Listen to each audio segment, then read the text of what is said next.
For my profiling and leader project, I chose Larry Page, more famously known as the creator of Google. I have always been drawn to Google because it has always been a huge part of my life growing up, and I honestly could not imagine life without it. If it was not for Google, my entire high school and college experience would be much different. Google allows students to have the world at their fingertips, and it has made an everlasting impact on me and many other students across the globe. I selected Larry because I have always been a huge fan of Google and the opportunity it gives to the world as a whole through technological innovation and insight. I believe Larry Page is an effective leader because he has successfully created a company that practically transcends time, as Google is never going to stop being a useful tool.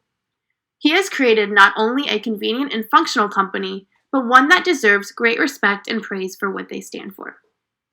In regards to Larry as a person, some information about him includes 1. He was born in Michigan in 1973 to parents who were both computer experts, coming from the same type of background and eventually pursuing the same career. He earned his bachelor's degree from the University of Michigan and then proceeded to get his PhD at Stanford, where he eventually met his partner and created the company we know as Google. Page additionally has been married to research scientist Lucinda Southworth since 2007, and the couple has 2 children. In regards to Google more specifically, Google is an American multinational technology company that specializes in internet-related services and products.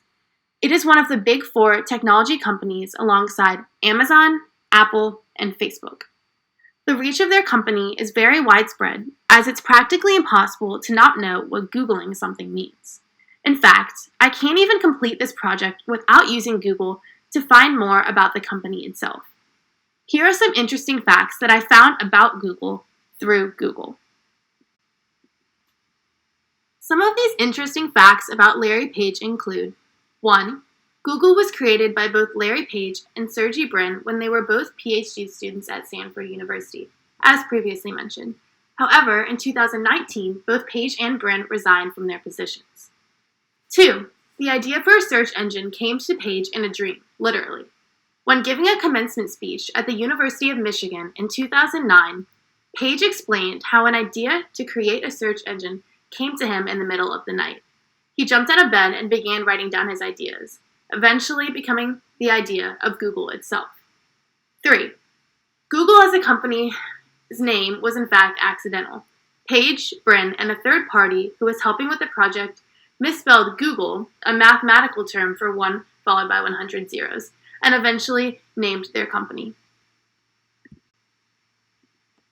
In a broader respect to management, Page is a great representation of the 4 functions of managers, as he has led Google to be a successful and evolutionary company for years. First, planning, or setting goals and deciding how to achieve them, is a huge part of running an efficient company. Without completely planning out how a company will function and how to achieve its goals, a company is never going to be a recognizable force in the business world. Page did a great job of implementing planning in Google by planning to invent something that would not only become a great investment, but would become incredibly useful to users across the globe. He is constantly searching for ways to gain profit and continues to invent new things using the corporate structure, such as all of the Google apps, including Google Docs, Google Sheets, Google Drive, and Google Photos, and much more. He continues to set achievable yet distinctly new and different goals and effectively decides how to achieve them in the current world that we live in today. The steps that Larry is taking to constantly improve Google is working faster and collaborating with the executive to make quick choices. He additionally encourages an attitude that will help people work together. Second is organizing, or arranging tasks, people, and other resources to accomplish the work. Larry is able to tackle many projects at once by sharing his focus, effort, and time equally on all projects. He claims that he doesn't take after companies that singularly focus on one project, but rather he likes to spend his energy working in multiple different sectors of his company and in multiple different projects. He effectively organizes these projects by putting key executives in charge of individual projects and has them report directly back to him.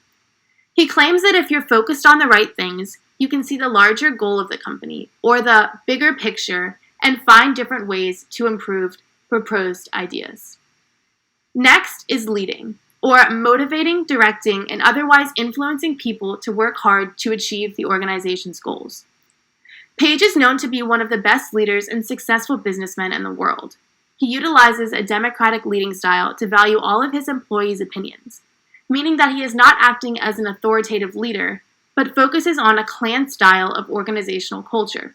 He focuses highly on the happiness of his employees and believes that if people are happier, they will be more productive. He encourages collaboration and the development of what he likes to call crazy ideas. Lastly, Page utilizes the controlling function, or monitoring performance, comparing it with goals, and taking corrective action as needed. By not focusing on the same simple ideas, but encouraging employees to develop new and improved ideas. He is constantly encouraging employees to think big and focus on the big impact of their ideas. If something goes wrong, he is always ready to take corrective action and develop new ideas in response to any failure or any malfunction. So how did Larry Page create a healthy, productive company culture? His main idea was to focus on making the Google company a family. He wants his employees to be constantly excited about working on meaningful and impactful companies. And he focused heavily on organizing the world's information as a huge goal for his employees, constantly pushing them to work their hardest and come up with the most innovative ideas. Ultimately, he claims his goal for Google is to lead and not to follow, and his employees always follow in his footsteps, and eventually follow in his advice.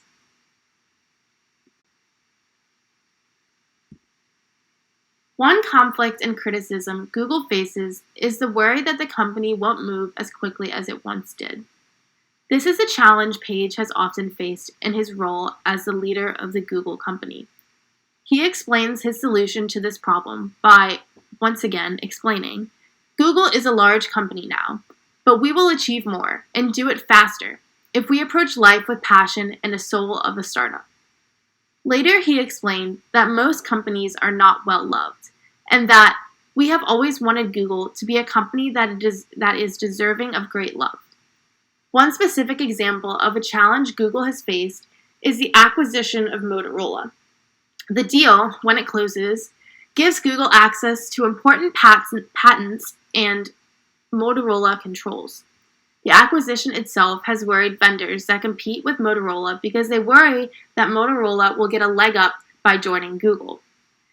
Page dealt with the conflict by calming fears and explaining that for him, it's easier to make progress on mega ambitious goals than on less risky projects. Few people are crazy enough to try, and the best people always want to work on the biggest challenges. Page didn't fail in maintaining passion and excelling into too many different areas like Sears did in our example in the textbook. He knew where he could succeed and how to do it.